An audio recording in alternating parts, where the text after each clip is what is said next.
I'll just be brief and state what is obvious. We don't have any text yet from the president on this order, but it has raised a lot of alarm around the country.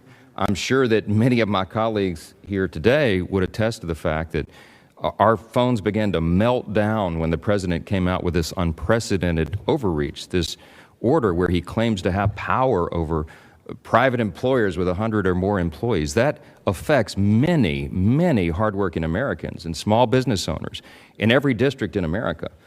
Our ranking member, Jim Jordan, said so well at the opening of this hearing that the main job of the Judiciary Committee in the House is to protect the freedom of Americans. And as the alarms are being raised by our constituents, we ought to be raising the alarms as well. We should be asking some very pertinent questions, as Tom has alluded to here. Where is the authority to do this?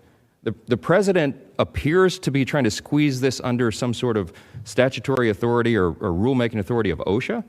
But this would be an unprecedented overreach. And there are many legal scholars around the country right now deliberating, scratching their heads over what in the world the president is trying to do. I'm going to state something else that I think is obvious. I think the president took this dramatic step because he wanted to change the narrative. I mean, I think that he was getting a lot of, just attention for the disaster that was the Afghanistan withdrawal and all the border and all these other issues that are plaguing this administration and the American people. And I think he just lobbed the equivalent of a Hail Mary pass into the middle of this and issued this order that he probably, at least his administration, knows is not constitutional and won't be upheld in court. But he was successful, at least over the weekend, in changing the narrative and having people panic about yet another Biden-created disaster. So I'm speaking up on behalf of my constituents who have asked me, pleaded with me to do so.